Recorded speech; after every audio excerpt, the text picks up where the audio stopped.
Hadianti dengan NIM 2403010049. Video ini dibuat untuk memenuhi tugas akhir mata kuliah pragmatik yang diampu oleh Ibu Wahyu Indrayati, SPD MPD. Baik, kita masuk pada bagian identifikasi teks. Untuk berita yang saya pilih berjudul Komisi 9 DPR, usul penderita TBC dapat MBG tidak masuk akal. Sumbernya dari CNN Indonesia, tanggal publikasi 24 Juni 2026. Topik utamanya adalah penolakan Wakil Ketua Komisi 9 DPR terhadap usulan Menteri Kesehatan Budi Gunadi Sodikin yang ingin memasukkan penderita TBC sebagai penerima program makan bergizi gratis atau MBG. Kita masuk pada analisis ideologi, nilai atau pandangan apa yang ingin dibangun oleh teks. Teks ini berusaha membangun pandangan bahwa usulan Menkes untuk menjadikan penderita TBC sebagai penerima MBG adalah sesuatu yang tidak masuk akal dan sangat tidak realistis menurut pihak legislatif. Ideologi yang diperkuat adalah rasionalitas teknis dan juga efisiensi pelaksanaan kebijakan, yaitu bahwa setiap program publik harus mempertimbangkan kembali kelayakan di lapangan, bukan hanya niat baik semata.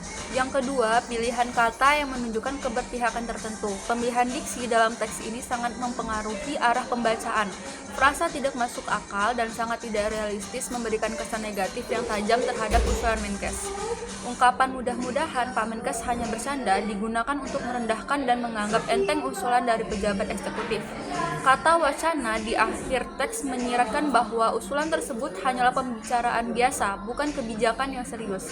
Yang terakhir, sebaliknya, Menkes menggunakan istilah penelitian jurnal-jurnal internasional serta contoh India dan Cina untuk memberikan dasar ilmiah dan legitimasi pada idenya.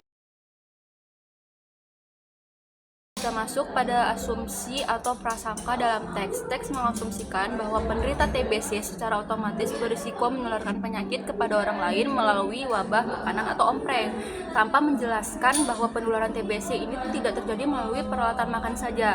Hal ini mencerminkan prasangka berbasis stigma terhadap penyakit menular yang belum tentu didukung fakta medis terkini. Selanjutnya, analisis relasi kekuasaan. Siapa aktor yang dominan dalam teks? Wakil Ketua Komisi 9 DPR, Charles Honoris, menjadi figur paling dominan. Ia memperoleh ruang kutipan langsung terbanyak dan diposisikan sebagai pihak yang memiliki otoritas moral sebagai pengawas kebijakan pemerintah. Lalu, siapa yang diberi ruang berbicara? Hanya ada dua aktor utama yang disuarakan. Pertama, Charles Honoris, DPR, dan Menteri Kesehatan Budi Gunadi Sodikin. Menkes menyampaikan usulan dengan alasan bahwa asupan gizi yang baik dapat mempercepat kesembuhan penderita TBC didasarkan pada riset internasional serta praktik di India dan Cina. Selanjutnya, siapa yang tidak diberi ruang berbicara? Yang pertama, penderita TBC sebagai kelompok yang paling terdampak sama sekali tidak dihadirkan suaranya. Yang kedua, ahli kesehatan. Yang ketiga, Kepala BGN Nanik SD yang disebutkan namanya tetapi tidak dikutip pernyataannya. Kelompok yang paling diuntungkan atau dirugikan. Yang diuntungkan adalah citra DPR sebagai lembaga yang waras dan realistis dibandingkan eksekutif yang dianggap kurang matang.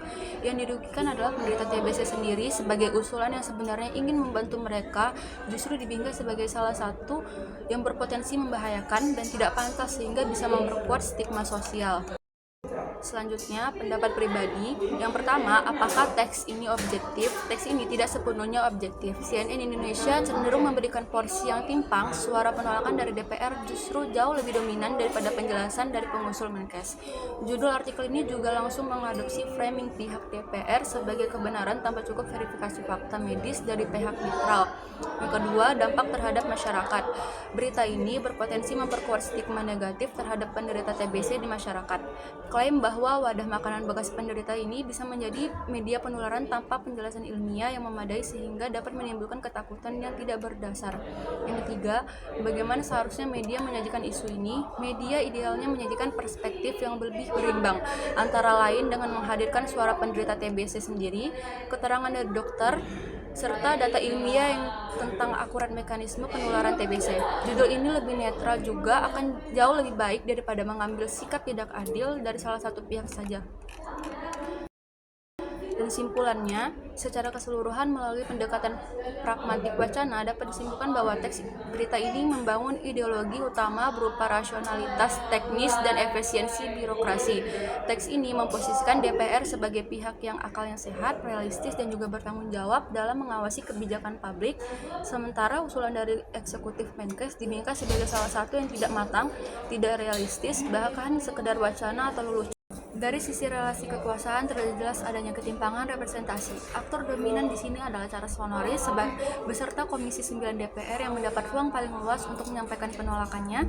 Sementara itu, suara-suara penting lainnya hampir tidak terdengar seperti penderita TBC sendiri, ahli kesehatan, dan juga Kepala Badan Gizi Nasional. Kondisi ini menunjukkan bahwa berita tersebut lebih berfungsi sebagai arena pertarungan politik antara lembaga legislatif dan juga eksekutif, daripada sebagai media penyampaian informasi kesehatan yang netral dan lebih berbasis bukti ilmiah. Pilihan kata-kata yang bernada merendahkan, tidak masuk akal, serta tidak realistis, hanya bercanda, semakin memperkuat posisi kekuasaan DPR dalam wacana politik. Baik, sekian presentasi materi dari saya. Terlebih dan kurang saya mohon maaf. Saya akhiri, wabillahi taufik wal hidayah. Wassalamualaikum warahmatullahi wabarakatuh.